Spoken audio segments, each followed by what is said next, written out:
The Diabetes Code by Dr. Jason Fung. Picture this.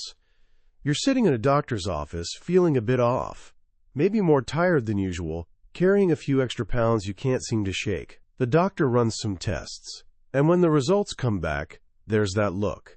You know the one. The serious face that means something's changed. You have type 2 diabetes. And then comes the part that feels like a door slamming shut on your future. They tell you it's chronic, progressive, a one-way ticket you didn't ask for. You'll need medication, probably forever. And as time goes on, you'll need more of it, stronger doses, until eventually you're looking at daily insulin injections for the rest of your life. This scene plays out thousands of times, every single day, in doctors' offices across the globe. It's become the standard narrative, a story of slow decline, of fighting a battle you're told from day one you cannot win. But here's the twist. What if that entire story is wrong? What if this disease that's reached epidemic proportions, affecting millions and costing billions, isn't actually a life sentence at all? What if it's completely reversible? That's the revolutionary claim at the heart of the Diabetes Code by Dr. Jason Fung. Dr. Fung is a Canadian kidney specialist who spent years treating the devastating end-stage complications of type 2 diabetes, kidney failure, amputations, blindness. He followed the medical playbook to the letter, prescribing exactly what he was supposed to prescribe, doing everything by the book. And his patients kept getting worse.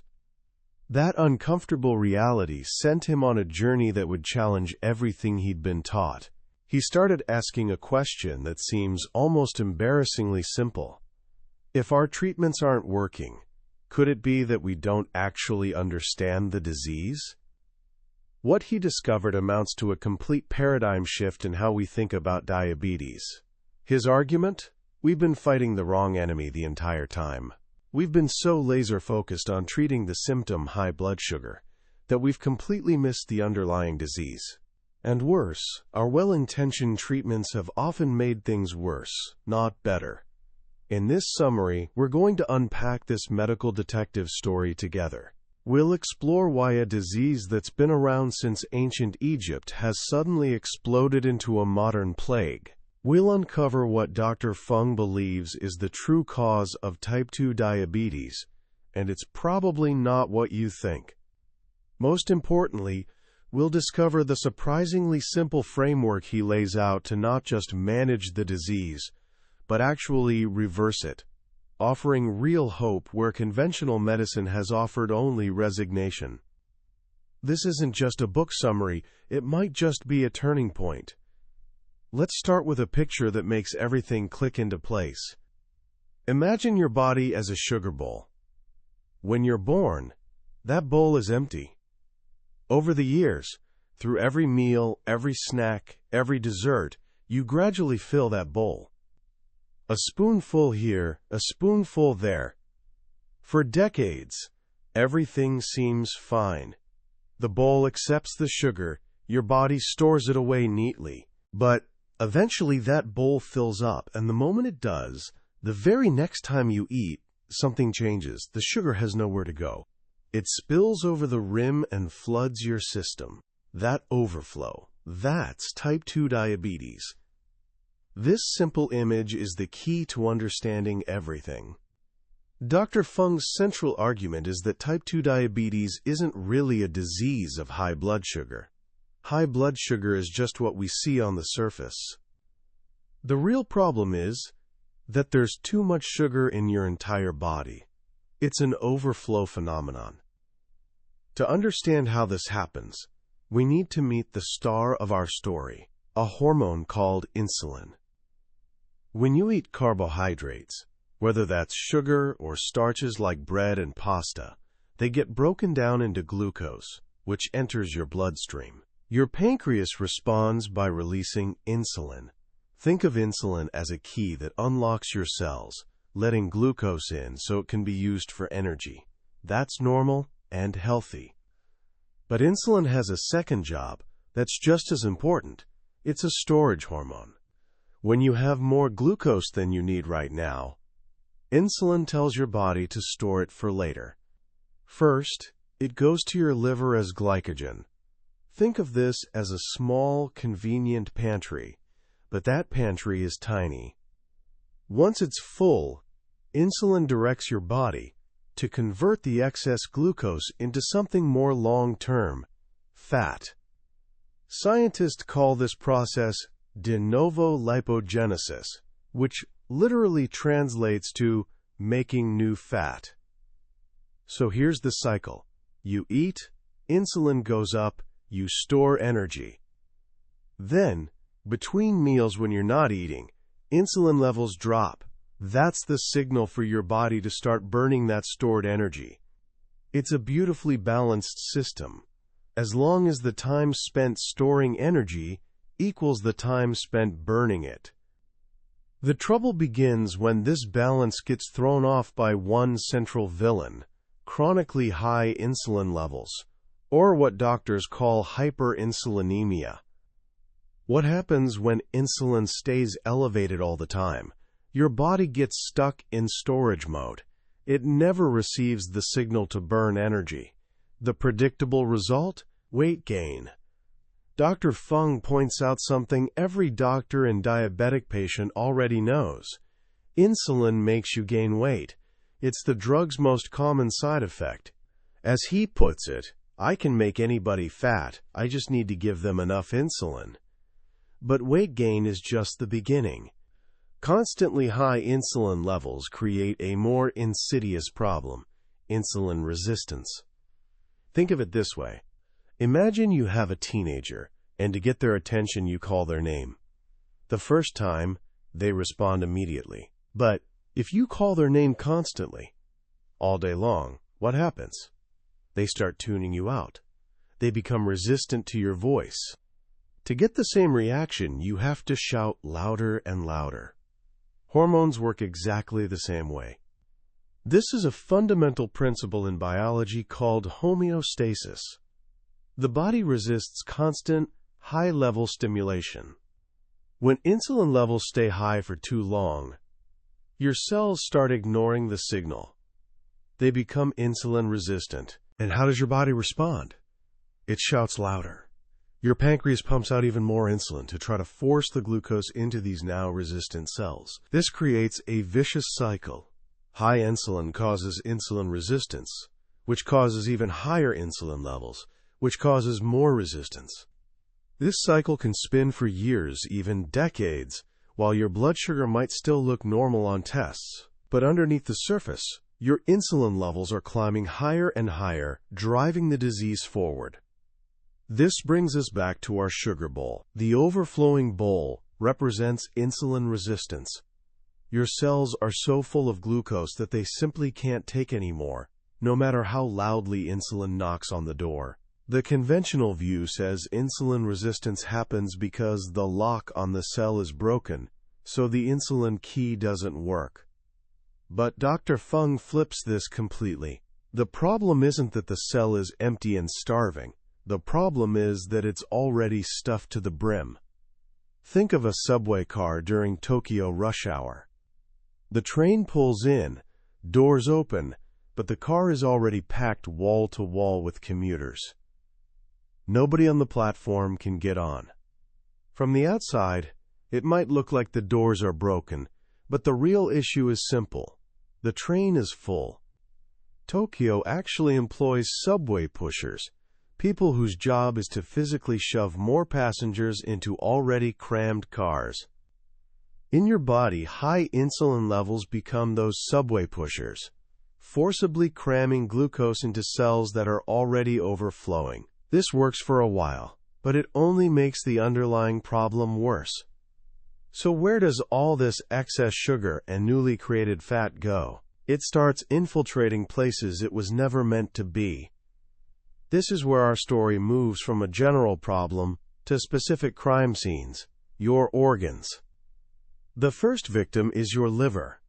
The constant flood of excess sugar from your diet, particularly a type called fructose, gets converted into fat right there in the liver. Over time, this creates what's called non-alcoholic fatty liver disease. Your liver, which should be lean and efficient, starts looking like foie gras. And actually, the process is eerily similar. Geese, raised for foie gras, are force-fed high-carbohydrate corn mash to fatten up their livers. Dr. Fung argues that since the 1970s, when dietary guidelines told us to fear fat and load up on carbohydrates instead, we've been unknowingly doing the same thing to ourselves. We've been creating human foie gras. A fatty liver is an insulin-resistant liver. This is the first domino to fall. The overstuffed liver then tries to offload this newly created fat, exporting it to the rest of your body. Some get stored under your skin, relatively harmless. But much of it infiltrates your other organs. It gets into your muscles, creating insulin resistance there too. And then it reaches your pancreas. This is the second critical domino. Your pancreas is the factory that produces insulin. When it gets clogged with fat, its ability to make insulin becomes impaired.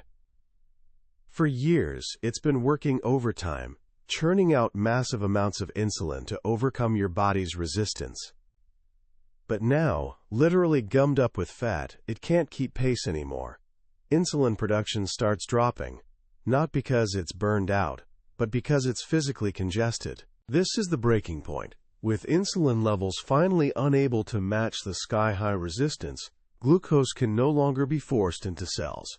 It spills into your bloodstream, and your blood sugar skyrockets. Only at this late stage, often a decade or more after the process began, does a doctor diagnose you with type 2 diabetes. So we have what Dr. Fung calls the twin cycles. First, a fatty liver creates insulin resistance throughout the body. Second, a fatty pancreas leads to inadequate insulin production. Both are caused by the same root problem: too much sugar creating fatty organ infiltration, all driven by chronically high insulin. Now here's where things get really interesting. Let's look at the conventional treatment for type 2 diabetes. The focus is almost entirely on lowering blood sugar. If blood sugar is high, the standard approach is to prescribe medications that either force the pancreas to make even more insulin or to simply inject insulin directly. Think about the logic here for a second. The disease is characterized by too much sugar and too much insulin, and our solution is to give more insulin? Dr. Fung illustrates this with a parable he calls Diabetesville. Imagine your cells are houses on a street. 3 times a day, a friendly delivery man named Mr. Insulin brings a small cup of glucose to each house.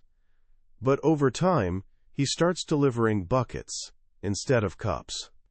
Soon your house is overflowing with rotting glucose. What do? You lock your door. You resist Mr. Insulin. So he brings his brothers, and together they force the door open and shove in even more glucose. This is the vicious cycle. Eventually, glucose starts spilling into the streets. This is high blood sugar. A specialist, Dr. Endo, arrives and declares that the streets must be cleaned. His solution? Hire more insulin enforcers to cram the glucose back into the already overflowing houses. He congratulates himself on cleaning the streets, but he hasn't actually gotten rid of the garbage. He's just hidden it. This is exactly what current treatments do.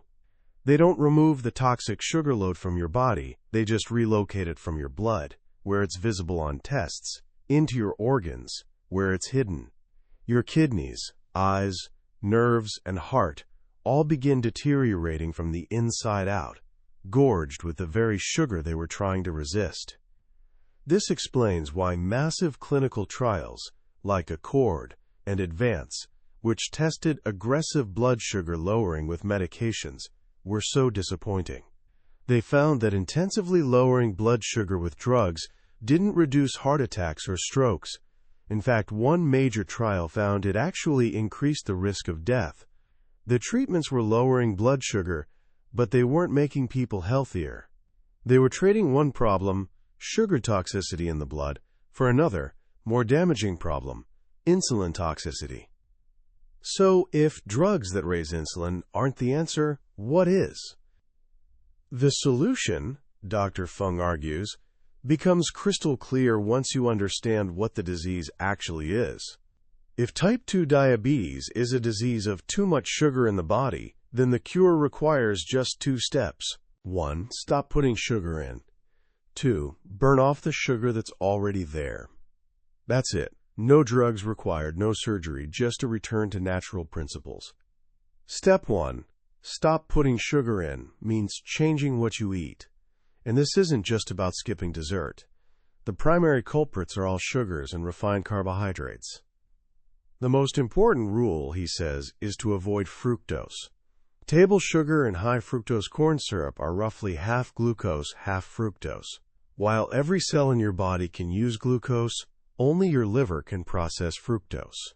This makes fructose like a guided missile aimed straight at your liver, making it exceptionally potent at causing fatty liver and insulin resistance. This means cutting out sugary drinks, processed foods, and even limiting high-sugar fruits.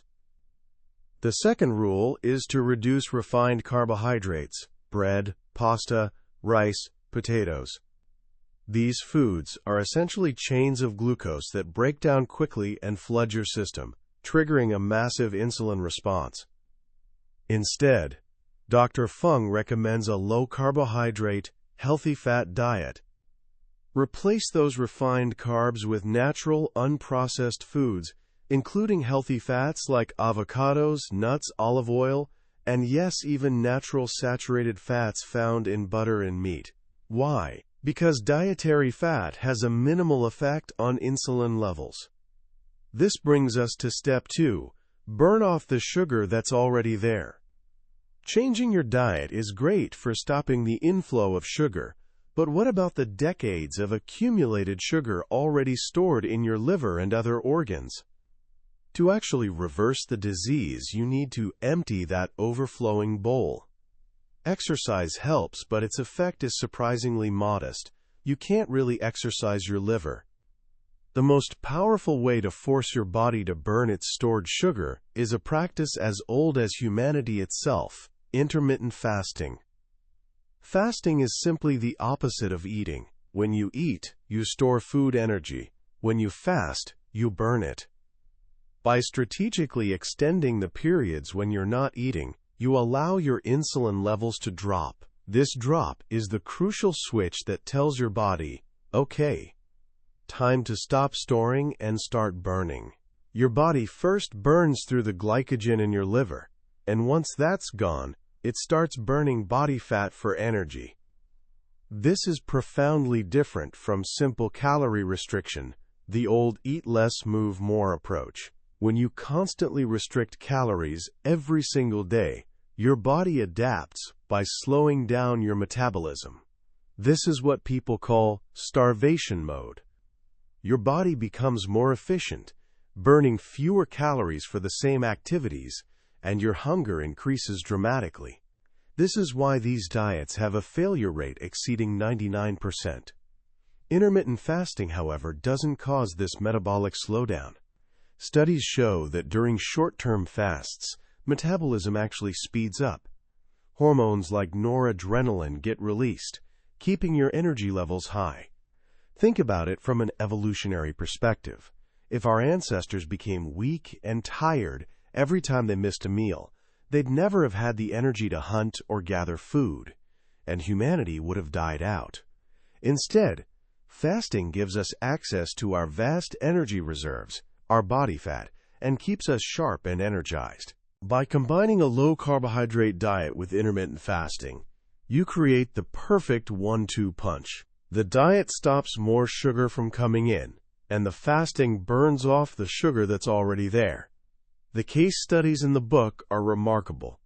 Patients who'd been diabetic for decades, taking hundreds of units of insulin daily, were able to get off all their medications and completely reverse their disease, often in just months or even weeks. The message of the diabetes code is one of genuine hope. Type 2 diabetes isn't the chronic, progressive disease we've been told it is. It's not a life sentence.